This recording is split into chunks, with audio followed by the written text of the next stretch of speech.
አይደለም። አሁን እኔ ጂኒዎች አምነዋል፣ ሰልመዋል፣ እስልምናን ተቀብለዋል ካልኩ በቂ ነው። ሌላ ነገር ቅድም ምን አልከኝ? መሐመድን ሳይቀበሉ እስልምና መቀበል አይቻልም ብለኛል። ጂኒዎች ቅዱስ ጠይቅ አዎ ተቀብለውታል መሐመድ ነብይ አድርገው አልከኝ። ስለዚህ አሳየኝ፣ እሱ ማስረጃ ስጠኝ። እስልምና ውስጥ ከገቡ እኮ ሁሉን ነገር ተቀብለው ነው። ላይ ላይ ማስረጃ ስጠኝ። የአላህን ቃል ተቀብለው ነብዩን ተቀብለው ነው። አረጋስተው ግን ተው፣ ማስረጃ ስጠኝ። ሙስሊም የሆነ የጂኒ ወንድም አለ፣ በአንድ አላህ የሚያምን ሙስሊም አለ። የጂኒ ወንድም አለ፣ እህትና ወንድም አሉ። የጂኒ ሙስሊም ጅኖች አሉ፣ ክርስቲያን ጅኖች አሉ፣ የተለያየ እምነት ያላቸው ጂኖች አሉ። አንዴ ቆይ፣ ከአጋንንት ወንድምና እህቶች አሉ አንተ ማለት ነው? አለኝ። ሙስሊም የሆኑ ላይ ላይ ለላህ የሚሉ የሚሰግዱ የሚጾሙ ልክ እንደ አምልኮ የሚያደርጉ ሙስሊሞች እንደነዚህ አይነት ጂኖች ወንድሞቻችን ናቸው። በቃ ጂኖች ጂን በሚለው ቃል የተሰየሙት መጥፎ ወይ ጥሩ ስለሆኑ ሳይሆን ከእይታ የተሰወሩ ናቸው። ከነሱ ውስጥ ግን እንደ አባታቸው እንደ ኢብሊስ የጌታቸውን ትእዛዝ ጥሰው ሰውን በማሳሳት በክፋት ተግባር ላይ የተሰማሩት ሸያጢን ሰይጣናት ወይም ካሃዲ ተብለው ሲጠሩ ያን የአባታቸውን መንገድ ትተው ሐቅን የተከተሉ በነቢያት ያመኑ ሙስሊም ይባላሉ። እነዚህ ሙስሊም ጂኒዎች ወንዶቹ ለኛ ወንድሞች፣ ሴቶቹ እህቶቻችን ናቸው ብንል ምን ያሳፍረናል? ማንንም አልወክልም። አሁን ላይ እኔ ወክለሽ መጣሽ አላልኩም። ከወይ ፕሊዝ ምንም አላልኩም። እኔ የምታውቂው ብቻ ነገር ነው ያልኩት እንጂ ወክልሽ እኔ ማናችንም እምነታችንን ለማስረዳት ለመመስከር ነው እንጂ ማናችን ስለዚህ ቁጭ ብለን ተወክለን ላይሆን ይችላል። ኤኒዌይስ ግን ያነሳነው ላይ ሀሳብ ስጪ ለማለት የፈለኩት ላይክ አሁን ላይ እኔ አሁን እስልምናንም አልወክልም እና ነው። ለዛ ነው። እሺ ቅርታ፣ እሱንም መመለስ ገለውን ከወይ ሀሳቡ ላይ ብቻ አተኩሪና ሱራ 2:248 ላይ ይሄ ታቦቱ አርኛ ትችላለሽ ነኝ? አዎ እችላለሁ። እሺ ታቦት ምንድን ነው? አሁን ስለ እስልምና ባጠይቂ በጣም ደስ ይለኛል። ከእስልምና ውጭ ስለሆንኩ ነው። እሺ ላይክ አምናት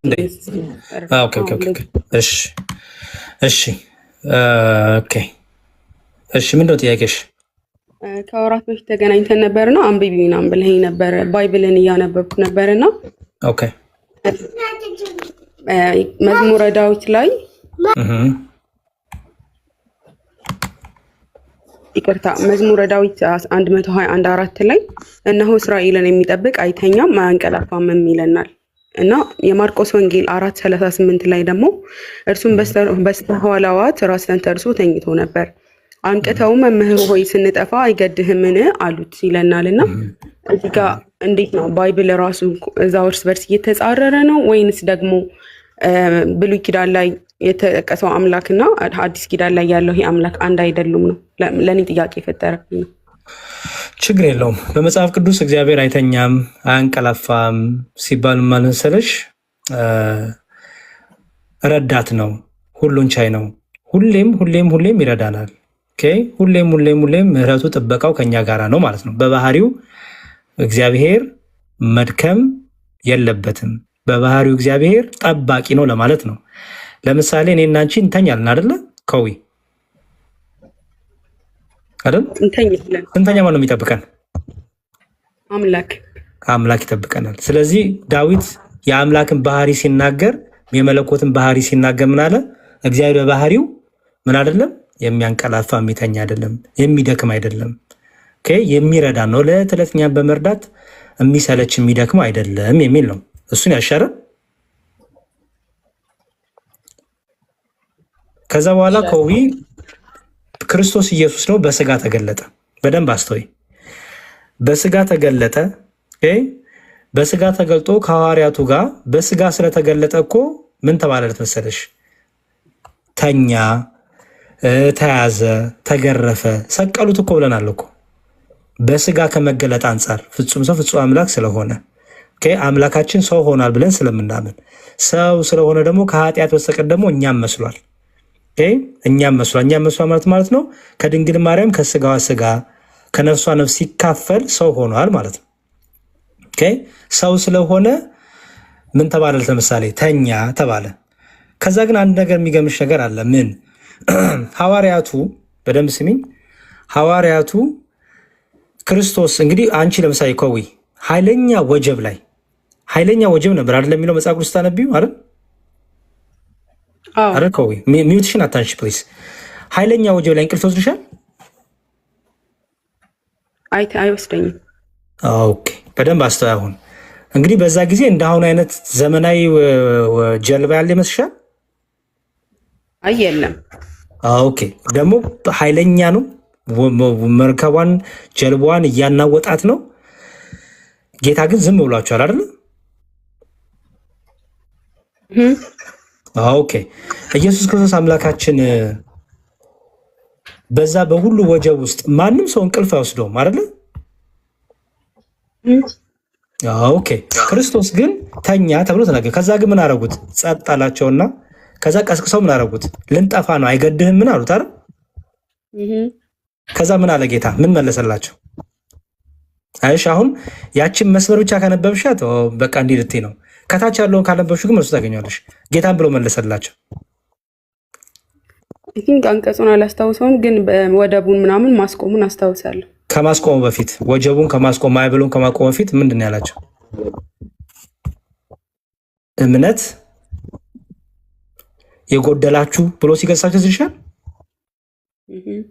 እናንተ እምነት የጎደላችሁ እናንተ እምነት የጎደላችሁ የሚለው ንግግር ለምን የተናገረ ይመስልሻል? አለቅ ፐርፌክት ችግር የለውም። እርሱ ኢየሱስ ክርስቶስ በእውነት ልክ እኔና አንቺ እንደምናንቀላፋው እኔና አንቺ ስናንቀላፋ በቃ አሁን እኔና አንቺ ስንተኛ ምንም የምናውቀው ነገር የለም አይደል? አይደል? እንዲያውም እንቅልፍ የሞት ታናሽ ወንድም ይባላል አይደል?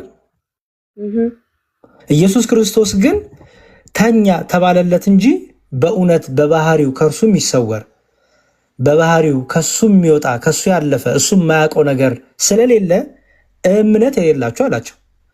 ክርስቶስን ቢያምኑ ኖሮ ከነሱ ጋር ያለው ሁሉን የሚያደርግ ሁሉን የሚችል ነው ብለው ቢያምኑ ኖሮ ይቀሰቅሱት ነበር? አይቀሰቅሱትም። ፐርፌክት አይሹ አይደለ? ምክንያቱም ለቀሰቀሱት መልሱ ወይኔ ልጠፉ ነው እንዴ ነበር አይደለም መሆን የነበረበት። እኔ እኮ እንቅልፍ ወስዶኝ አይደለም ማለት የነበረበት። ጌታ ግን ምንድን ነው ያላቸው? እናንተ እምነት የጎደላችሁ። ከጌታ መቀስቀስ ጋር ከክርስቶስ መቀስቀስ ጋር እምነት መጉደል ለምን መጣ? ምን አገናኘው? አሁን ገባሽ አይደለ ሐሳቡ? እምነት የጎደላችሁ አለና ከዛ ምን አደረገው ይላል? ወጀቡን ጸጥ አደረገው ይላል። ኦኬ ከዛ እንዲሁ ምን አልመሰለሽ ሐዋርያቱ ገና በጥርጥር ውስጥ የነበሩ ገና በእምነት ያልበሰሉ ናቸው። ምን አሉ? ይሄ ንፋሳትና ማዕበሎች የሚታዘዙለት ይሄ ማን ነው አሉ። እሺ ሰው እነሱ ክርስቶስን ገና በትምህርት ገና የተመረጡበት ሰዓት ላይ ነው። ገና በእምነት ገና አልበረቱም። ኦኬ በእምነት ሲበረቱማ ክርስቶስ አምላክ ነው እያሉ ተገደሉ እኮ። መስዋዕትነት፣ ቤዛነት ምንድነው ሰማዕትነት ተቀበሉ። መጀመሪያ ላይ ግን በጥርጥር ልብ ውስጥ የነበሩ ስለነበሩ ክርስቶስ እምነታቸው ልክ ይፈተን ዘንድ ዝም አላቸው። ኦኬ እምነታቸው ይታይ ዘንድ እነርሱ ከነርሱ ጋር እያለ የነሱ እምነት ምን ያህል ይሆን ዘንድ ያቅ ዘንድ ዝም አላቸው። እነሱ ግን እምነታቸው ተጠራጣሪ ስለነበሩ ምን አደረጉት? ብንቀሰቅሰው ነው ሊያድነን እኮ የሚችለው የሚል ገና በእምነት ያልበሰለ ጭንቅላት ነበራቸው። ስለዚህ ክርስቶስ ምን አላቸው? ለምንድነው ለምንድነው ያስነሳችሁኝ? ብታምኑ ኖሮ እኮ እየጠበቅኳችሁ ነው እያላቸው ነው አይደል? አይደል ኮይ?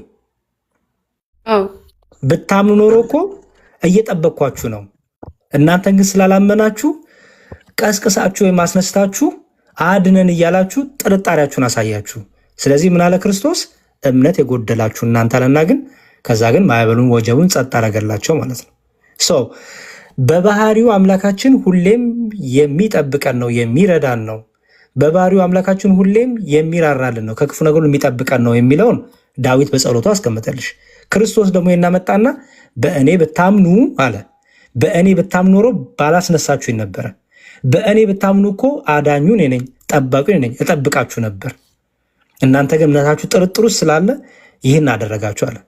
የሚገርምሽ አንድ ነገር ደግሞ ሌላም ልጨምርልሽ። አንድ ቅዱስ ጴጥሮስ ቆይ እንደው ቆይ እሺ ቅዱስ ጴጥሮስ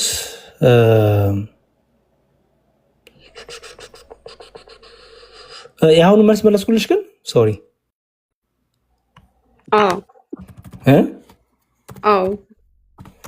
በጣም ጥሩ። መጽሐፍ ቅዱሱ በደንብ ተጠንቀሽ ስታነቢው በደንብ ታገኘዋለሽ፣ ብዙ መልሶችን ታገኛለሽ። እሺ ትዝሻ ቅዱስ ጴጥሮስ ጌታ በባህሩ ላይ እየተራመደ ሲመጣ በሌሊት ደንግጦ ከዛ ደግሞ ጌታ ወደ አንተ እንድመጣ አዘዘ ያለው ክፍል አልመጣልኝም። ኦኬ እሱ ላይ አንድ በጣም አሪፍ ቃል አለ ከዚህ ጋር በደንብ የሚፈታልሽ። ኦኬ ቆይ ላውጣልሽ አንዴ። ኦኬ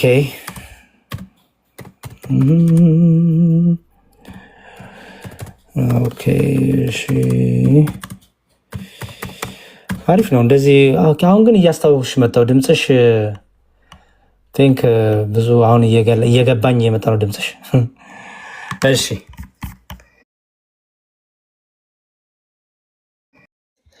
ከሌሊቱም በአራተኛው ክፍል ኢየሱስ በባህር ላይ እየሄደ ወደ እነርሱ መጣ።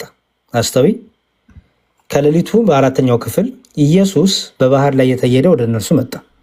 ደቀ መዛሙርቱ በባህር ላይ ሲሄድ ባዩ ጊዜ ምትሃት ነው ብለው ታወቁ፣ በፍርሃትም ጮሁ። እሺ ወዲያውም ኢየሱስ ተናገራቸውና አይዟችሁ እኔ ነኝ አትፍሩ አላቸው። ጴጥሮስ መልሶ ጌታ ሆይ አንተስ ከሆንክ በውሃ ላይ ወደ አንተ እንድመጣ እዘዘኛለሁ ይላል። እሺ ምን አለ ጴጥሮስ? አንተ ከሆንክማ አለ ወደ አንተ እንድመጣ በውሃው ላይ ልክ እንዳንተ በውሃ ላይ እየተራመድኩኝ እንድመጣ እዘዘኝ አለው። ክርስቶስም ና አለው። ጴጥሮስም ከታንኳይቱ ወርዶ ወደ ኢየሱስ ሊደርስ በውሃ ላይ ሄደ። በውሃ ላይ መራመድ ጀመረ። ጴጥሮስ ነገር ግን አሁን የነፋሱን ኃይል አይቶ ፈራ። እሺ የነፋሱን ኃይል አይቶ ፈራ። ሊሰጥም በጀመረ ጊዜ ጌታ ሆይ አድነኝ ብሎ ጮኸ። አሁን በደንብ አስተውይ ኮኪ። እዚህ ጋር ጴጥሮስ መስጠም የጀመረው ምን ሲሆን ነው?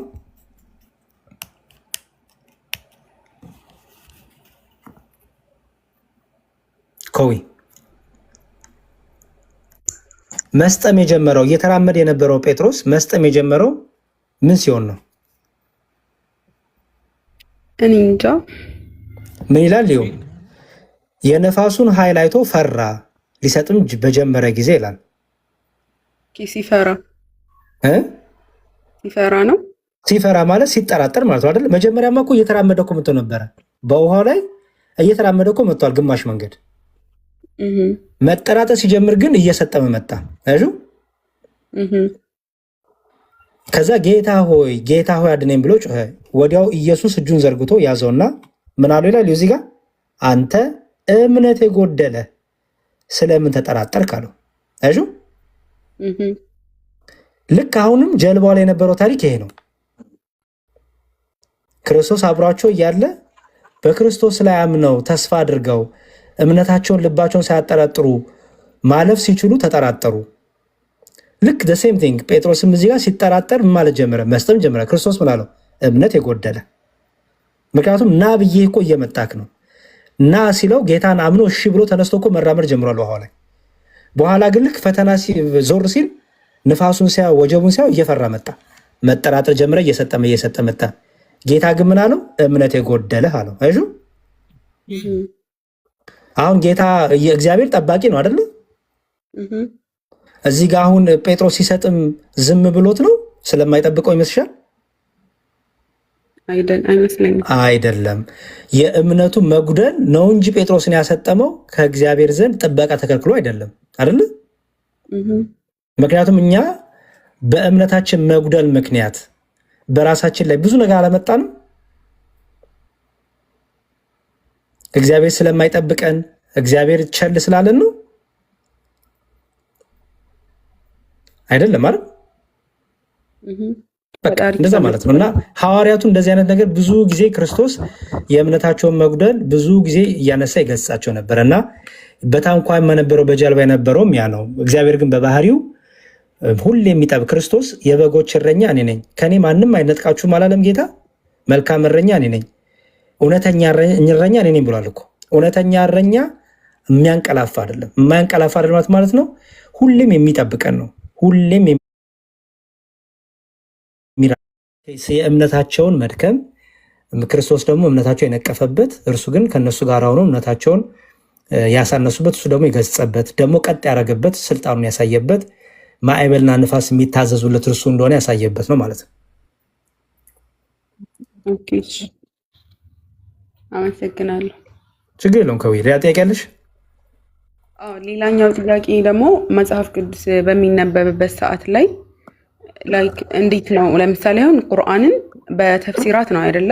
የተለያዩ ዑለሞች ተፍሲራት ነው። ለባይብል እንደዚህ የተዘጋጀ ተፍሲር አለው አለ። ይኸው በነገራችን ላይ እኔ ነገርኩሽ ጠቅላላ በኦርቶዶክሳዊ ቤተክርስቲያን በራስ መተርጎም አይቻልም። የራስ ትርጉም የሚባል ነገር የለም። አሁን የነገርኩሽ ጠቅላላ ይኸው እዚህ ጋር አለልሽ። ይኸው የማቴዎስ ወንጌል ትርጓሜ ላለሽ፣ የማቴዎስ ወንጌል ትርጓሜ፣ የማርቆስ ወንጌል ትርጓሜ፣ የዮሐንስ ወንጌል ትርጓሜ፣ የሉቃስ ወንጌል ትርጓሜ ላለሽ ሰው አለን። ያለበለዚያማ በራሳችን መተርጎም ውስጥ ከሆነ በራሳችን ነው መተርጎም ክልክል ነው በእኛ ቤተክርስቲያን። ለምሳሌ አሁን ቅድም የነገርኩሽ ማቴዎስ ወንጌል ምዕራፍ 14 ላይ ያለው ታሪክ ይኸውልሽ። ይኸው ማቴዎስ ወንጌል ብሎ ለምሳሌ ይኸው ምዕራፍ 14 ላይ እንዴት አድርጎ እንደሚያስቀምጠው ላሳይሽ። አሁን እኔ ያልኩትን ማለት ነው ራሱን እኔ ያው ስለተማርኩት ምናምን ነው በቃል የነገርኩሽ። ግን መጽሐፉን ደግሞ በትርጓሜ ማንበብ ከፈለግሽ ይኸው መጽሐፍም አለ። ኦኬ ለምሳሌ ምዕራፍ 14 ይኸው ምን ይላል? ምዕራፍ ስንተኛው ነው ያለሁት? ምዕራፍ 25 ላይ ነኝ ገና። እስቲ ቀለል ያለም የተዘጋጀም አለ። ይሄ ግዕዙንም አማርኛውንም አንድ ላይ ያዘ ስለሆነ ግን አሪፍነቱ አማርኛውንም ያስቀምጥልሻል። ሰው አማርኛውንም ማንበብ ትችላለሽ፣ ችግር የለውም። እሺ የማቴዎስ ወንጌል ምዕራፍ 14 ሙሉ ከብሉይ እስከ አዲስ ኪዳን ድረስ አለን። ይኸው እሺ ይኸው 15 ደረሱ። ኦኬ ምን ይላል? ይኸው ኦኬ ይኸው ቁጥር 28 ይኸው ደቀ መዛሙርቱ በባህር ሲሄዱ ባዩ ጊዜ ምትሃት መስሏቸው ፈሩ፣ ደነገጡ። ትርጉም ይላል ይኸው ከሄሮስ ከተማ ያስወጣ ነው ሰይጣን በየብስ መጣል ባይሆንስ ንፋስ አምቶ ማዕበል ሞገድ አስነስቶ ሊያሰጥመን ነው ብለው ፈሩ። እሱን ከመፍራቸው የተነሳ አሰምተው ተናገሩ፣ ጮሁ ማለት ነው። ምን አሉ? ወበጊዜ ተናገሮሙ እግዚእ ጌታችን ኢየሱስ ክርስቶስም ፈጥኖ እኔ ነኝ አትፍሩ አላቸው። ወአውሳ ጴጥሮስ ወይቤሎ ጴጥሮስ ምን አለ? እንድመጣ አዘዝ፣ አንተ ከሆንክ እንድመጣ አዛለሁ። ቅድም ያልኩሽ ማለት ነው። ይኸው ወወሪዶ ጴጥሮስ ይላል ግዕዙ። ምን ይላል? ጴጥሮስም ወደ ጌታ ሲደርስ ከመርከብ ወርዶ በውሃ ላይ ሄደ። ሃይማኖቱ ውሃውን እንደ ፍንጃል አጽቶለት ነበርና ይላል። ሃይማኖቱ ማለት እምነቱ ማለት ነው። በእምነቱ በደንብ አምኖ በኦልሬዲ ውሃ ላይ መራመድ ጀመረ። ወሶበሬ ነፋስ ይላል። ጽኑ ነፋስ ሲነፍስ ባየ ጊዜ ፈራ።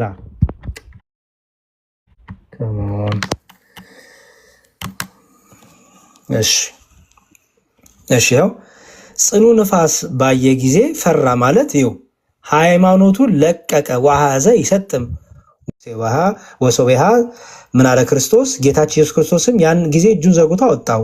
ወይቤሎ አንተ ሃይማኖት የሌለ ለምን ትጠራጠራለህ? ከሱ ጋር ሳለው ጥፋት አያገኘኝም በሱም አጸናዋለሁ አትልምን አለው። እሺ አንተ እስካለ ድረስ ምንም ነገር አያገኘኝም በአንተ ተጠበቃለሁ አትልም ነበርን? ሃይማኖቱ ፍጹም ቢሆን የፍጹም ስራ ሰራለት። ሃይማኖቱ ወጣኒ ቢሆን የወጣኒ ስራ ሰራለት። እንደ ሶስት መነኮሳት ወደ አባ እንጦንስ ሲያረ ደግሞ ታሪክን ያመጣልሻል። ስለዚህ ትርጉሙ እንደዚህ አድርጎ ያብራራልሻል ማለት ነው።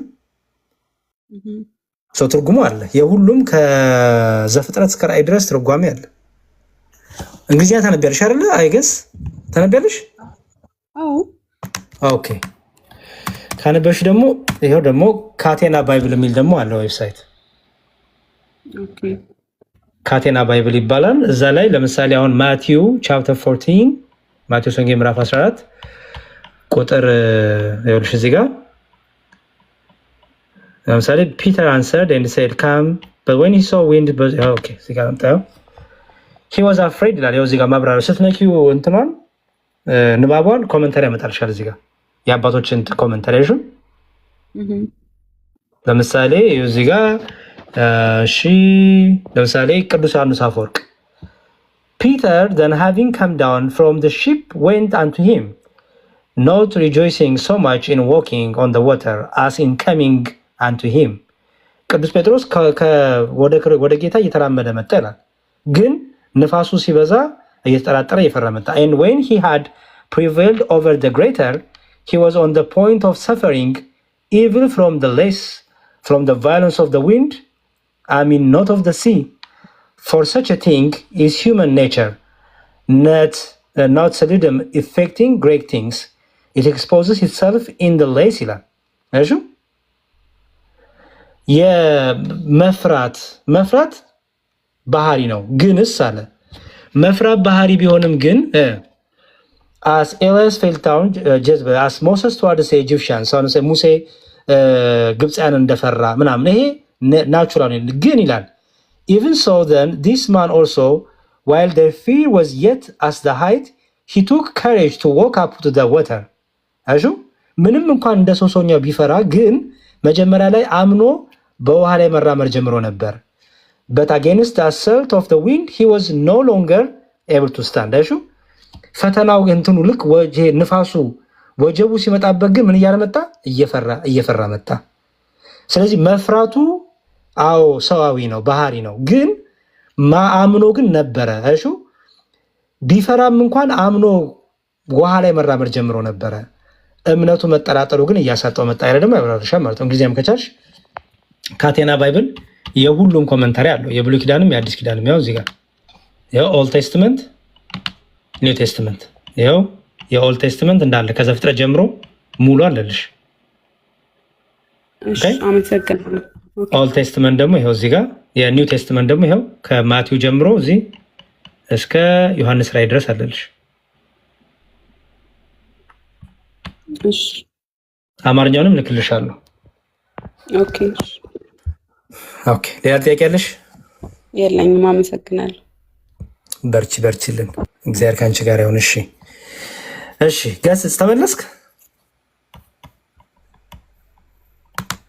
ተመልሻለሁ ይቅርታ ቆየው ሶሪ በጣም እሺ ችግር የለውም ስልክ ጥሪ ነበር እሺ ወንድሜ እንዴት እናድርገው የቅድሙን ጥያቄ አንደኛ መጨረሻ ላይ እንትን ስትናገር ሰማው ሲወጣ የተኮረጀ ነው የምትከፍትልኝ አንዴ እውነትን ፍለጋ እሺ አንዴ ይቅርታ ፕሊዝ ከስሴ አንዴ እውነትን ፍለጋ አንዴ ልጨርስና ከገጽ ጋር ምን አልከኝ ገጽ የተኮረጀ ነው የሚል ነገር አንስተ ነበር መጨረሻ ላይ አዎ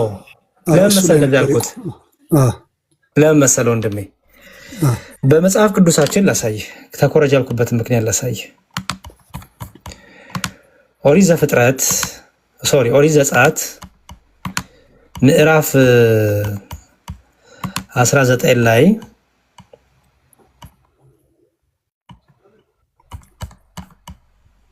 ምዕራፍ 25 ላይ ምዕራፍ 25 ቁጥር 19 ላይ ኦኬ እንዲህ ይላል ያው ምን አድርግ ይላል እግዚአብሔር ሙሴ እንዲህ ተናገረው ስጦታ ያመጡልኝ ዘንድ ለእስራኤል ልጆች ተናገር በገዛ እጁ ሊሰጠኝ በልቡ ከሚያምረው ሰው ሁሉ መባ ተቀበላልና ከዛም ይላል መሰለ በመካከላቸው ማድር ዘንድ መቅደስ ስሩልኛልና እኔ እንደማሳየ ይላል ያው እኔ እንደማሳየ ሁሉ እንደ ማደሪያው ምሳሌ እንደ ቀውም ሁሉ ምሳሌ እንዲሁ ስሩት ከግራር እንጨትም ታቦትን ይስሩ አያው አሁን አስተውል በቶራም አይሁዶችም ዛሬም ድረስ በይወታሉ ብጠይቃቸው ከሰማይ ወረደ ታቦት የለም ኦኬ ታቦትን የሰራ ሙሴ ራሱ ነው ይሄው እግዚአብሔር ራሱ እንደዚህ አርገ ቁመቱን ክንዱን ወርዱን እንዲ አለው ማለት ነው ከዛም ይላል መሰለው በውስጥና በውጭ በጥሩ ወርቅ ለብጠው አለው አሁን ቅድም የኢብኑ አባስ ላይ ተው ከሆነ ምንድነው የሚለው የተሳለ የተለበጠ የሰው ፊት ያለባቸው ስዕል ነበረበት ይላል አይደል ታቦቱ ላይ ቅድም ያሳየው ክላ አይደል እሺ አሁን ከየት እንደተወሰደ ላሳይሽ ከዛ ያው ከሁለት ኪሩቤል ይላል አሁን ያው ከሁለት ኪሩቤል ከተቀጠቀጠ ወርቅ ስራ ኪሩቤል መላእክት ናቸው በስሬት መክደኛው ላይ በሁለት ወገን ታደርጋቸዋለህ ከስሬት መክደኛው ጋር አንዱን ኪሩብ በአንድ ወገን ሁለተኛውን ኪሩብ በሌላ ወገን አድርገህ በአንድ ላይ ትሰራዋለህ ኪሩቤልን ክንፎቻቸው ወደ ላይ ይዘረጋሉ፣ የስርየት መክደኛውንም በክንፎቻቸው ይዘረጋሉ። አየው ፊታቸውም ይላል ፊታቸውም እርስ በርስ ይታያል፣ የኪሩቤልን ፊቶቻቸው ወደ ስርየት መክደኛ ይመለከታሉ። ይህንንም በጥሩ ወርቅ ለብጦ ይላል። በጥሩም ወርቅ ትለብጦ አለ፣ በዙሪያውም ወርቅ አክሊል ታደርግለት። አየው ይህንን የሰራቸውን የመላእክት የሰው ምስል አድርጎ የሰው ፊት አድርጎ የሰራላቸውን እነዚህን ፊቶች በወርቅ ለበጣቸው ይላል። ምኑ ላይ? ታቦቱ ላይ። ተፍሲር ይሄን አመጣና ይኸው for we are of royal descent ይልና since the had not been given wealth enough to spend the army ይልና he Samuel ይላል እዚህ ጋር ይኸው ከዚህ ጋር ታለ እሺ 247 እሺ ይኸው ትክክለኛ ተፍሲር ነው። ይሄ ትክክለኛ መጽሐፍ ነው። ያው ኢብኑ አባስ ነው የሚለው። ይኸው ተፍሲር ኢብኑ አባስ። እሺ ስዕል ተለበጠ የሚላለው እሱ ላይ ነው። ይኸው እሱ ላሳይ እኮ ነው። እስቲ አየዋለሁ ኢንሻአላህ። እሱ ነው ያለው። እሺ ቀጥል። እሺ ካላሳይ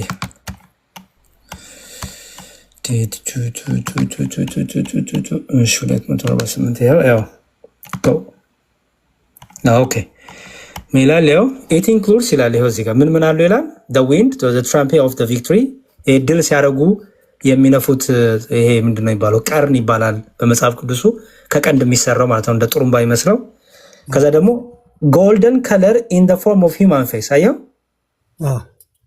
ጎልደን ከለር ማለት ነው የወርቅ ከለር in the form of human face አየው በሰው መልክ የተሰራ ነው የሚለው from your lord and remnant that which the house of Moses አየው ከአምላካችሁ የተሰጣችሁ ይላል። ከዛ ደግሞ ውስጡ ምን አለ ይላል? የሙሴ የቀሩ ቅርሶች ይላል። remnant of Moses ለምሳሌ ይላል his scripture ይላል። እንደውም አየው እዚህ ጋር ቶራው ራሱ ነበረበት ይላል። ጭራሽ as he said his tablet ደግሞ ይላል። አየው ጽላቱ ደግሞ ይላል and stuff the house of Aaron left behind የአሮን ቤተሰቦች ደግሞ የተዉት ይላል። ከዛ what Aaron had left behind namely his ሆነ ቶራ መጽሐፍ ላይ እኮ ከሰማይ ወረደ ታቦት አይልም። ምን ሆናል? ከሰማይ ወረደ ታቦት የለም ሲጀመር።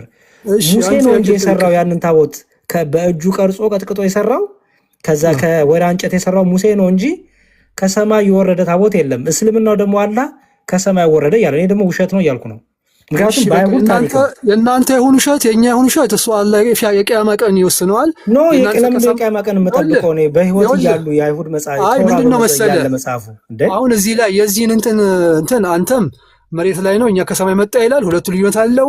የፍርድ ቀን አጥናና በቃ ገስጽ አሁን የሚሻለው አንዴ ቆይ ስማኝ። የቂያማ ቀን ከምጠብቅ አንተም አጥና። ምክንያቱም የቂያማ ቀን ይሄን ለማወቅ የቂያማ ቀን መጠበቅ የለብህ ማንበብ ነው የሚጠበቅብህ። ታሪክን ማገላበጥ ቶራ አይሁዶች በህይወት አሉ። ዛሬ አይሁድ ሄደ እስራኤል ሀገር ስለ ታቦት ንገሩን ብትላቸው የሚነግሩህ ከሰማይ ወረደ ታቦት የለም ብለው ነው የሚነግሩ። በታሪካቸውም የለም፣ በዶክመንታቸውም የለም። በአንድም የአይሁድ መጽሐፍ ላይ ከሰማይ ወረደ ታቦት የለም ፔሪድ።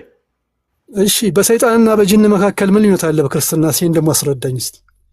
ሰይጣን፣ ጂን፣ መላኢካ፣ ሰው፣ ጂን፣ ሰይጣን ምን ልዩነቶችንና ተመሳሳይነታቸውን እስቲ ታቦቱን ጨረስን። እሺ በቃ እሱን ሌላ ጊዜ ደግሞ እስቲ በደንብ አይቼ ኢንሻአላህ። ልክ ነው። የተሟላ ያስፈልጋል። ተርጉምልኝ ምን እያልክ ነው? ለምሳሌ የመላእክት በመጽሐፍ ቅዱስ ርኩሳን መላእክት አሉ፣ ቅዱሳን መላእክት አሉ። ርኩሳን መላእክት አሉ። ርኩሳን መላእክት ምንላቸው? ሳጥናኤል እና ለሱ የሰገዱ እሱን የተባበሩ ሁሉ ርኩሳን መላእክት ይባላሉ። አጋንንቶች፣ ጂኒን በላቸው፣ ሴጣንን በላቸው፣ ዲያብሎስን በላቸው የተረገሙ ርኩሳን መላእክት የጨለማው መልአክ ይባላሉ። ቅዱሳን መላእክት ደግሞ እንደነገር እዚህ ደግሞ ቅዱሳን መላእክት ሰዎችን የሚያግዙ የሚረዱ ከእግዚአብሔር ዘንድ ተልከው ምሕረትን፣ ደስታን፣ ብስራትን የሚናገሩ ከእግዚአብሔር ዘንድ ተልከው ደግሞ ለቅጣት ደግሞ የሚላኩ ናቸው። በተረፈ ሰይጣንም በለው ጂኒም በለው አጋንንትም በለው ዲያብሎስም በለው ሳጥናኤልም በለው ይሄ የወደቀው መልአክ የተዋረደው መልአክ እርኩሳት መናፍስት ወይም እርኩስ መንፈስ ይባላል ማለት ነው። እሺ ቀሳውስት ጂንን ሲያወጡ የታመሙ ሰዎችን ጂን ነህ ወይስ ሰይጣን ነህ ብለው ለምን ይጠይቃሉ? ጂኒ ነው ብለው ጠይቀው አያውቁም። ጂን ነህ ወይስ ሰይጣን ነህ ይላሉ። እኔ ያጋጥሞኝ አያውቅም። ምን ለማለት ፈልገው እንደሆነ ወይ ላስረዳ። አጋንንት ነህ ጋኔን ነህ። ምክንያቱም የተለያየ አጋንንቶች ሰይጣን ይኸውልህ ስማኝ አንዴ፣ ሰይጣን ሳጥናኤል አለቃቸው ነው። ለምሳሌ ሚካኤል የራሱ ነገዶች ሰራዊቶች አሉት። ኦኬ፣ በመላእክት ላይ አለቃ ነው ሚካኤል። ሳጥናኤል ደግሞ በክብር እያለ መልአክ እያለ ሌሎች መላእክት አለቃ ነው። ስለዚህ ለሱ የተገዙት እሱን ያዳመጡት ከሱ ጋር ተጥለዋል። እነዚህ ርኩሳን መናፍስት ልዩ ልዩ ስራ በሰው ልጆች ላይ ያመጣሉ። ኦኬ፣ ለምሳሌ የስድብ፣ የዝሙት፣ የመዳራት፣ ጣዖት የማምለክ፣ የመስረቅ፣ ደም የማፍሰስ ምንድነው በቃ የኃጢአቶችን ሁሉ የተለያዩ አይነት አጋንንቶች ልዩ ልዩ አጋንንቶች ልዩ ልዩ ኃጢአትን ያሰራሉ። ስለዚህ አለቃቸው ነው ወይ ጋኔን ነው ወይ አጋንንት ነው ወይ እያሉ ይጠራሉ እንጂ ሌላ ምንም ርኩስ መንፈስ ነው። ለኛ ምንም ለውጥ የለውም። አሁን ጂን የሚባል ፍጡር አለ በኢስላም ይላል። ጂን ራሱ የቻለ ስለ ክርስትና ጠይቀኝ ገስጽ። እስልምናውን ተውና ክርስትና ስላከኝ ክርስትና ላይ ብቻ ጠይቀኝ እኮ ጠየኩ እኮ። አሁን ደግሞ እኔ ደግሞ የእስልምናውን ልንገር። ጂን የሚባለው እኔ ልጠይቅህ እሱን። ጃን የሚባለው የተፈጠረ ፍጡር ነው ራሱን የቻለ። መልአክ ደግሞ መልአክ ናቸው። በኢስላም ደግሞ ክርስትና ልዩ። እሺ፣ ከጂኒ ወንድም አለ? ሙስሊም የሆነ የጂኒ ወንድም አለ? በአንድ አላህ የሚያምን ሙስሊም አለ። የጂኒ ወንድም አለ? እህትና ወንድም አሉ? ናቸው ሙስሊም ጅኖች አሉ፣ ክርስቲያን ጅኖች አሉ፣ የተለያየ እምነት ያላቸው ጂኖች አሉ። አንዴ ቆይ አንዴ ገስጽ ፕሊዝ። ስለ እስልምናው ብቻ ፎከስ አድርገህ መልስልኝ። ጂኒ ምንድነው በአማርኛ? ጂን እናንተ ጋኔን ትሉታላችሁ። እኛ አንተ ወነረተው ግን ገስጽ ተው ራስህን ቻል። እሺ፣ ጂን በአማርኛ ያው እኛ በቁርአን ላይ ጂን ነው የሚለው። ጃን ይላል አባታቸው። ዲያብሎስ የሚባለው ኢብሊስ የሚባለው ጃን ይባላል። ዋናቸው ማለት ነው። ሰው አዳም ይባላል አይደለም? የነሱ ደግሞ ጃን ይባላል። ጃን የመጀመሪያው ነው። እሱ ነው ከመላእክት ጋር ተቀላቅሎ ነበርና በማመፁ ምክንያት ተባረረ። ጂኖች የራሳቸው ተፈጥሮ የራሳቸው ህይወት አላቸው። መልአክ ከብርሃን ተፈጠሩ። ኧረ ተው ቆይ አንዴ ገጽ እያዳመጥከኛ። እሺ፣ ስለዚህ ከአጋንንት አቋረጥከኝ። እሺ፣ ከአጋንንት ወንድምና እህቶች አሉ አንተ ማለት ነው?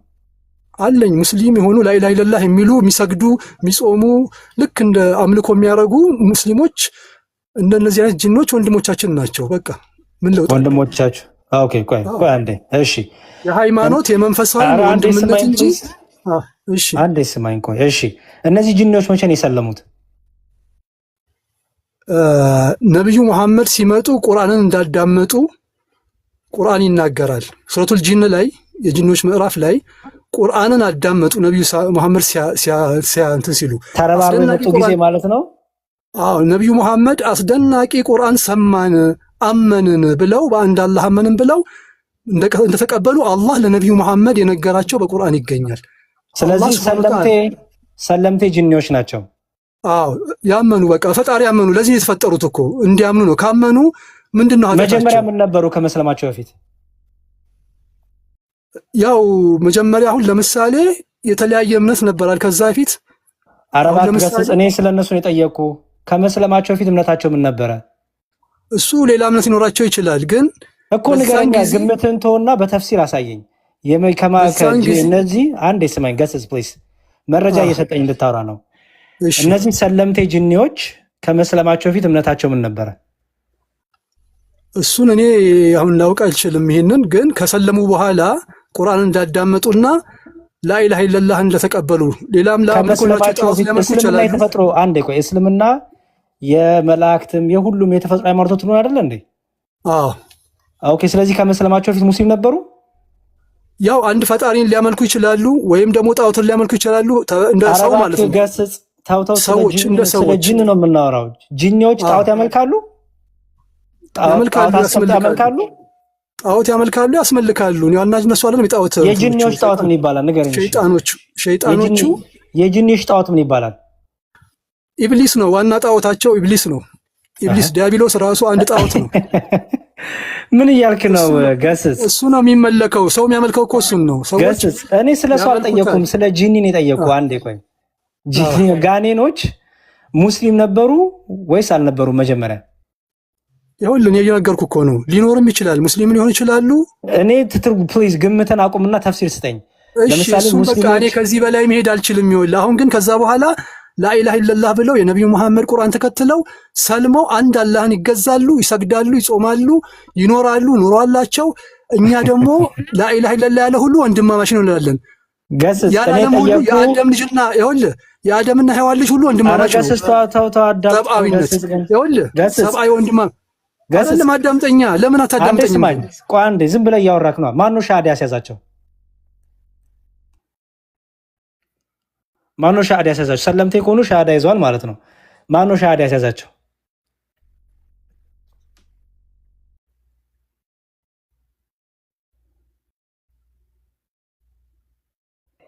ይሄን ሚት አድርጎ እያወራ ነው። ሚት ነክ እናንተ ናችሁ እኮ እሱ ተጋሪ እንደሌለው እናውቃለን። ሻሃዳ ማን ያስያዛቸው? ያ ሰላም ምን አይነት ጥያቄ ነው የምትጠይቀኝ? በቃ አመኑ ሰለሙ አይደለም። ቆይ አንዴ ለምሳሌ አንተ አምነህ ሻሃዳ ሳትይዝ ሙስሊም ትሆናለህ? አትሆንም። ሻሃዳ ትይዛለህ። በጣም ጥሩ። እሺ እነዚህ ጅኒዎች ሻሃዳ ሳይዙ ሙስሊም ሆነዋል እያልከኝ ነው? በቃ እኮ አንድ ሰው እኮ ካመነ ራሱ ላኢላሃ ኢለላህ መሐመድ ረሱሉላህ ካለ እሱ ውሸት ነው። ሰለመ ማለት ነው። እሱ ውሸት ነው። ላኢላሃ ኢለላህ መሐመድ ረሱሉላህ ሙስሊም ትሆናለህ። እሱ ውሸት ነው። እሱ ውሸት ነው። አንዴ ስማኝ፣ አንዴ ስማኝ፣ አንዴ ቆይ። ለምሳሌ በአላህ አምኛለሁ ብል ሙስሊም ሆናለሁ? በቃ ሰለምክ፣ ገባህ? አይ መሐመድ ስም ሳልጠራ በአላህ አምኛለሁ ብል የመሐመድ ስም ሳልጠራ በመልክተኛውም ማመን አለብህ። አንዴ ስማኝ፣ በአላህ ብቻ አምኜ ሙስሊም ሆናለሁ? ሙስሊም ትችላለህ፣ ግን የተሟላ እስልምና አይደለም፣ ጎዶሎ ይሆናል። በአላህ ብቻ አምኜ በመሐመድ ሳላምን ሙስሊም ሆናለሁ ወይ? ሙሉ ሙስልምና የሚባለው ላኢላሃ ኢለላህ መሐመድ ረሱሉላህ ብለህ ሻሃዳ ስትይዝ። የጠየኩ ስነዶ የጠየኩ ትችላለህ ወይ ማትችልም በለኝ። በአላህ ብቻ አምኜ መሐመድን ግን አላምንም አልቀበልም ብዬ ሙስሊም ሆን ይችላል ወይስ አልችልም? አላህ የተሟላ ነገር ነው የሚፈልገው፣ ጎዶሎ ነገር አይቀበልም አልኩ። ስለዚህ ሙስሊም አልባልም፣ ሙስሊም ሆን አልችልም ማለት ነው። አዎ ሙሉ እስልምና ውስጥ መግባት አለብህ። እድኹሉ ፊ ሲልሚ ካፋ ብሏል። ስለዚህ እኮ መሐመድንና አላህን እኩል ሆናችሁ ሆኑ ማለት ነው።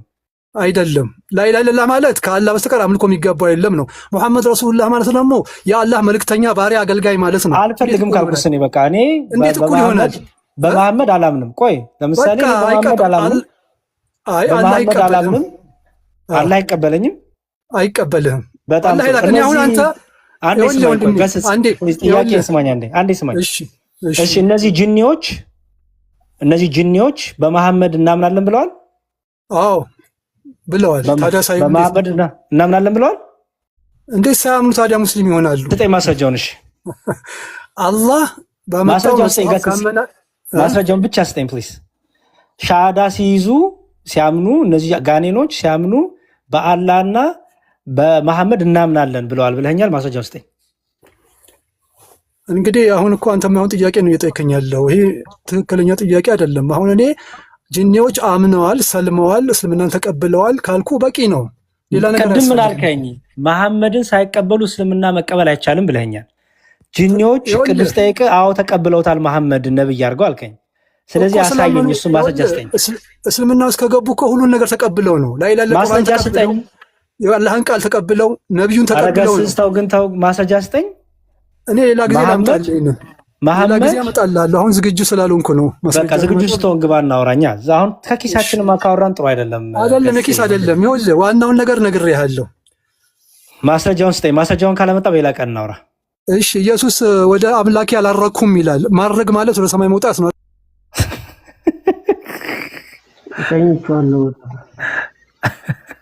አላረኩም ይላል። ምን ሆናል?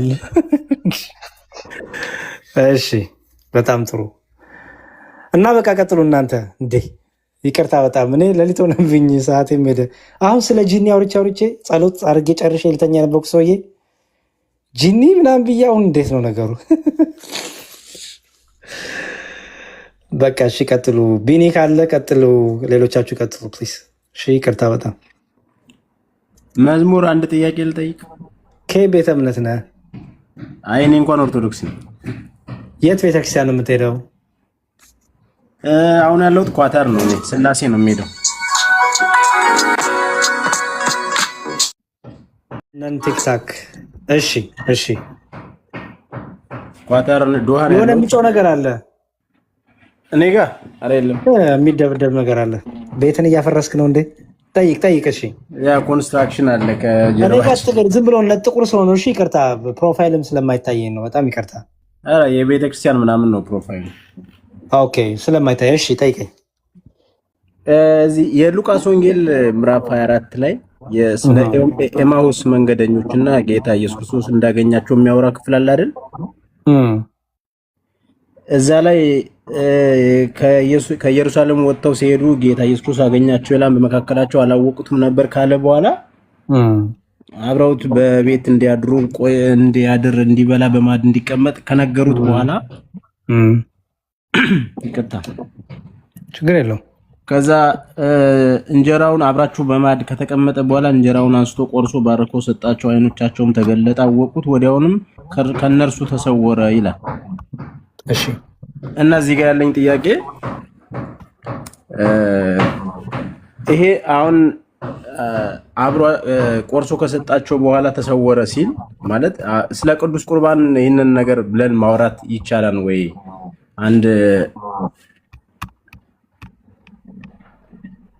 ጨረስ ጥያቄ? አዎ ኦኬ። ይሄ ቅዱስ ቁርባን አይደለም። ይሄኛው ምን መሰለህ ሰው ኢየሱስ ክርስቶስ ከተነሳ በኋላ ከትንሣኤ በኋላ በተለያየ ጊዜ በተለያየ ቦታ ለሐዋርያቱ ተገልጦላቸዋል። በዝግ ቤት ተገልጦላቸዋል። በኤማውስ ደግሞ መንገደኞች ደግሞ ያልከው ባነሳው ደግሞ የሉቃስ ወንጌል ምዕራፍ 24 ላይ ይህንን ገልጦላቸዋል ማለት ነው። እስቲ ትርጓሜያችን ላሳይ። ሌላ ቀን ትርጓሜ ደግሞ በደንብ ይረዳሃል። እሺ የሉቃስ ወንጌል ምዕራፍ እያየው ነበር። በእርግጥ ካቴና ባይብል ላይ አማርኛውን ላሳይ። ስፋይን ችግር የለውም። እሺ ሜላ መሰለ የሉቃስ ወንጌል ምዕራፍ 24 እሺ 31 ጀምሮ ማለት ነው። እሺ ወንዝ ኦኬ ሜላ ላይ እዚህ ጋር ከእርሳቸው ጋር ተቀምጦ ሲበላ ዳቦን ይዞ ጸሎት ማዕድ ጸልዮ ቁርስ ሰጣቸው። አእምሯቸው ተገለጠላቸው፣ ወአእምሮ አወቁት ይላል። ነገሩን አጡት። እሺ እርስ በርሳቸውም እንዲህ ተባባሉ ይላል። ኦኬ ልቦናችን ያዘን ይጸጽተን የለምን? በመንገድ እየነገረን ሲርቀን መጽሐፍትን ሲተረጉምልን አናውቅ ብለን በዚያን ሰዓት ፈጥነው ወደ ኢየሩሳሌም ተመለሱ ይላል። አስተውል። ጌታ ፕሊዝ በቃ አሁን ከገጽ እስከ ጨረስን እኮ ለምን እንደምታስገቡት አንዴ ካስወረዳችሁ ደግሞ መልሳችሁ አታስገቡ። እሺ ይሄ ቅዱስ ቁርባን አይደለም። ከነሱ ጋር ሳለ ይህም ባርኮ የሰጣቸው ለመሰለት የልቦናቸው ጥርጥራቸው እንዲጠፋ ከሀዘናቸው ልቦናቸው እንዲገፈፍ ጌታ ከነሱ ጋር ሆኖ የተጋረደው አይነ ልቦናቸው እንዲገፈፍላቸው በዛች በሚበሏት ነገር አድርጎ ተአምሩን ወይ ደግሞ ልቦናቸው አይነ ልቦናቸውን አበራራቸው። ለምሳሌ አይተህ ከሆነ ስም ማን ነው? ሶሪ ደሳለኝ። ኦኬ ለምሳሌ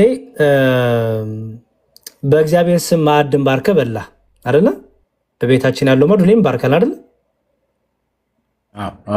ኦኬ ስትባርክ ምን ብለህ ነው የምትባርከው? ምን እንዲያደርግልህ? በልተው ምን እንዲያደርግልህ?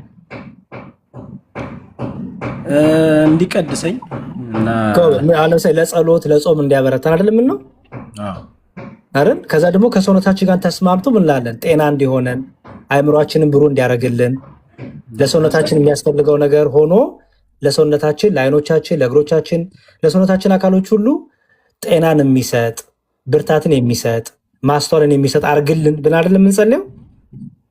እውነት ነው። በጣም ጥሩ።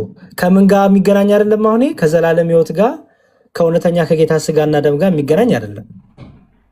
አንድ ሁለተኛ ደግሞ ሲሰጣቸው ስጋዬ ብሎ አልሰጣቸውም። ትዝ ይል እንደሆነ አይደለ? አዎ ልክ ነው። በቃ ስጋዬ ብሎ የሰጣቸው ስጋዬ ብሎ የሰጣቸው ጌታ ያ ነው ትክክለኛው ስጋው፣ ያ ነው ትክክለኛ ደሙ፣ ያ ነው ቅዱስ ቁርባን የምንለው። ይሄኛው ግን በልቦናቸው አይናቸው ታውሮ ስለነበረ ታውሮ ስል አይናቸው ያህል ግን አላስተዋሉትም ጌታን። ስለዚህ በዛ መብል አድርጎ ባርኮ ሰጣቸው፣ ታምሮ አደረገላቸው። አይኖቻቸው እንዲከፈቱ ልቦናቸው እንዲከፈቱ ሚስጥሩን እንዲያስተውሉ አደረጋቸው ማለት ነው እንጂ ከቅዱስ ቁርባን ጋር የሚገናኝ አይደለም። ኦኬ ኦኬ እሺ ያ እሺ በቃ አነባለሁ እኔ። እሺ በቃ ትርጓሜ ነው። ቅዱስ ቁርባን ሁሌም የጌታ ስጋ ተብሎ ነው የጌታ ደም የጌታ ደም እየተባለ ነው የሚሰጠው ማለት ነው። ይሄኛው ግን ኦልሬዲ እነሱ ያዘጋጁት ነው። በማዕድ ተቀምጠው ሳለ ራት አድርገው ሊበሉት ያዘጋጁት ነው።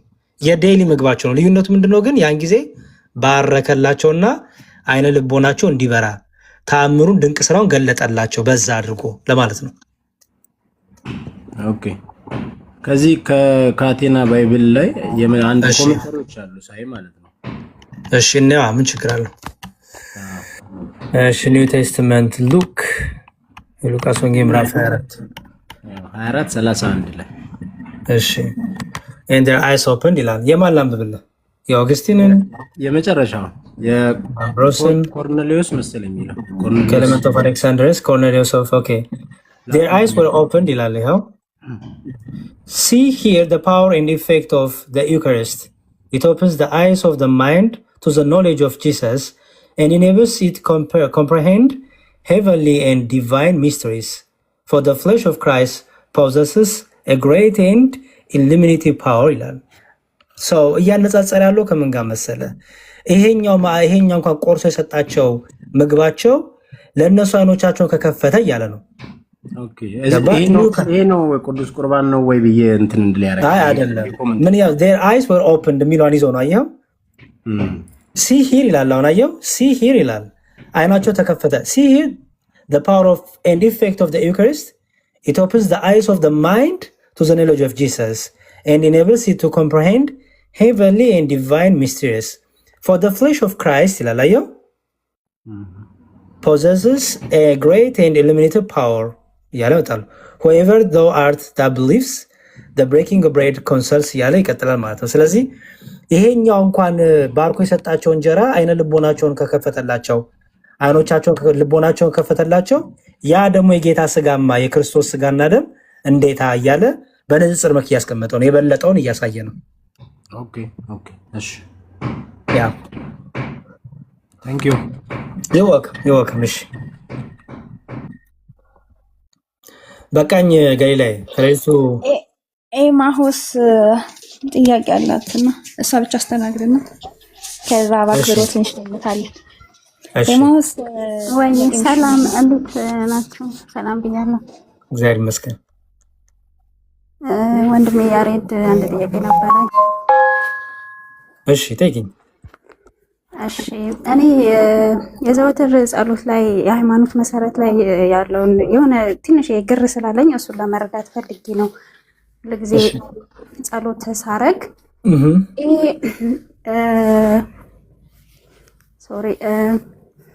በአባቱን ቀኝ ተቀመጠ የሚለው ፓርት ላይ ጌታችን መድኃኒታችን ኢየሱስ ክርስቶስ ለፍርድ ሲመጣ ሁለት ሆነው ነው የሚመጡት ማለት ልጁና አባቱ ወይስ እንዴት ነው? በአባቱ ብዙ ጊዜ እመቤታችንም በቀኙ ትቀመጣለች ይላልና በአባቱ ቀኝ ተቀመጠ ማለት ሌላ በአካል ተገለጠ ነው። ይቅርታ አንደርስታንድ ምናልባት ለጥያቄ ካወሳሰብኩት አልተወሳሰብም። ችግር የለውም።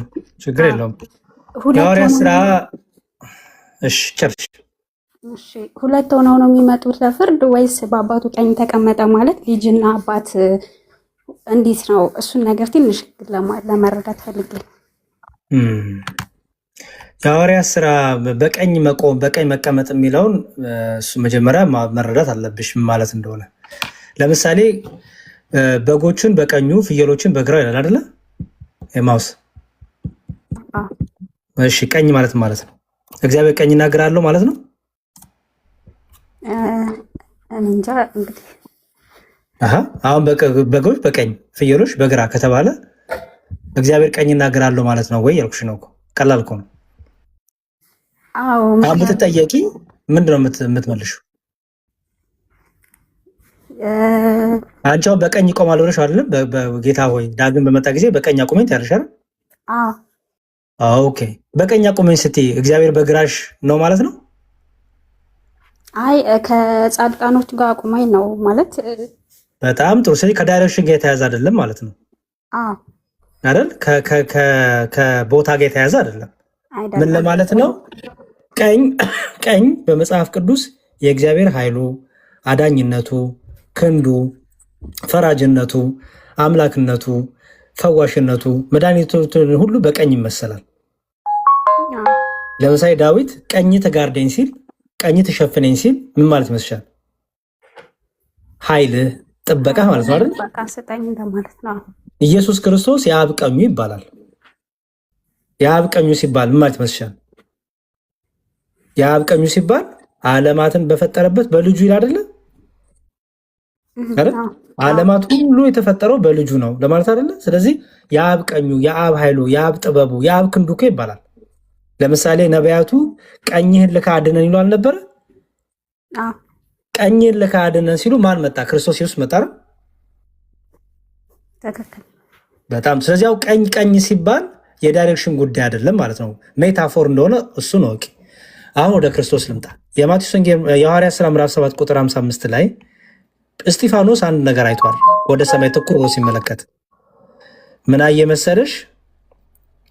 እስጢፋኖስም መንፈስ ቅዱስን ተሞልቶ ወደ ሰማይ ትኩር ብሎ ሲመለከት የእግዚአብሔርን ክብር ኢየሱስንም በእግዚአብሔር ቀኝ ቆሞ አየውና ይላል።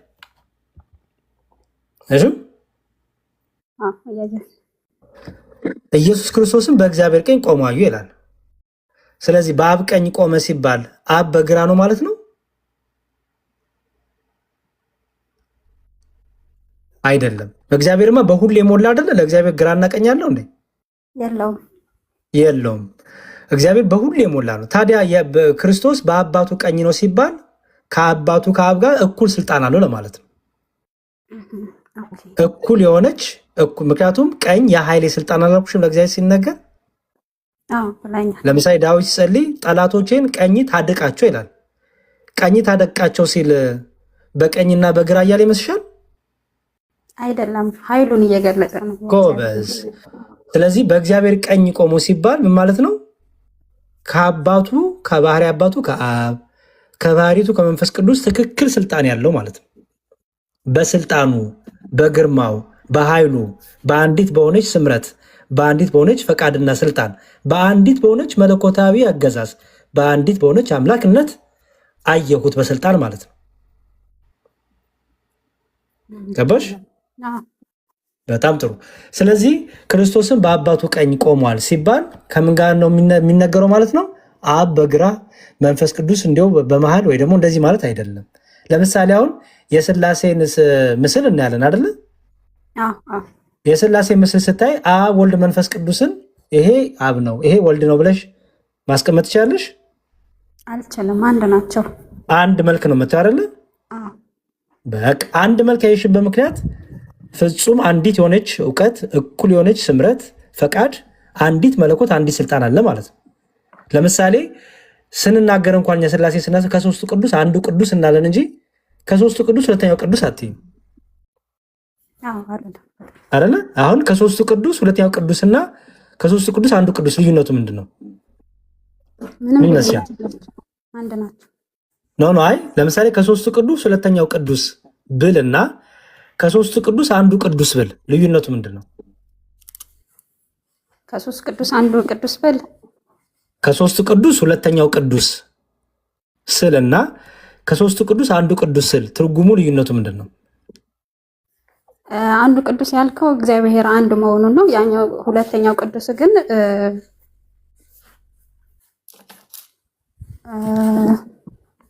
ኦኬ ችግር የለው አግዝሽ። ከሶስቱ ቅዱስ ሁለተኛው ቅዱስ ካልሽ አንዱ ይቀድመዋል ልትይ ነው። በትክክል አይደለ? በሥላሴ እንደው መቀዳደም አለ። አብ ወልድን ይቀድመዋል? አይቀድመውም፣ እኩል ናቸው። ወልድ በቃ ስለዚህ መቀዳደም፣ መበላለጥ፣ መተናነስ የለም በሥላሴ ዘንድ። አብ ወልድን ስለላከ አብ አባት መሆኑ ከወልድ አይበልጥም። አብ ወልድን የባህሪ አባቱ ስለሆነ አብ ይቀድማል፣ ወልድ በኋላ የመጣ ነው አያሰኝም አይደል? አያሰኝም። በጣም ጥሩ። ስለዚህ ከሶስቱ ቅዱስ ሁለተኛው ከሶስቱ ቅዱስ ሶስተኛው ቅዱስ ጋር መበላለጥን መሽቀዳደምን ያመጣል አይደል? ከሶስቱ ቅዱስ አንዱ ቅዱስ ካልሽ ግን እኩል ያችን ቅድስና ያችን አምላክነት፣ ያችን ስምረት፣ ያችን አገዛዝ፣ ያችን ስልጣን፣ ያችን አምላክነት አንድ እያልሽ ነው። አንዱ ከአንዱ አይበልጥም፣ አንዱ ከአንዱ አያንስም እያልሽ ነው ማለት ነው። አይሹ ፐርፌክት። ስለዚህ ኢየሱስ ክርስቶስ በአብ ቀኝ ሆኗል ሲባል ወይም በአብ ቀኝ ነው ያለው ሲባል እኩል ስልጣን፣ እኩል ትክክል የሆነች እኩል ፍቃድ፣ እኩል ስልጣን፣ እኩል መለኮት፣ አንድ አምላክ፣ አንድ መለኮት፣ አንድ ስልጣን፣ አንድ እውቀት፣ አንድ ፍቃድ የሚለውን ያሳያል ማለት ነው።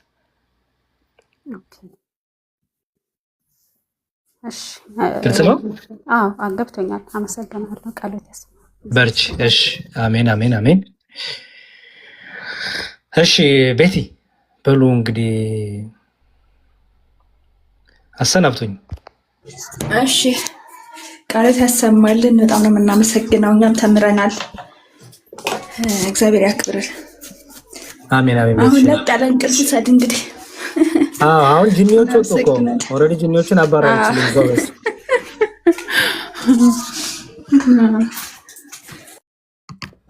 መልካም። እሺ ቃይላ ህይወት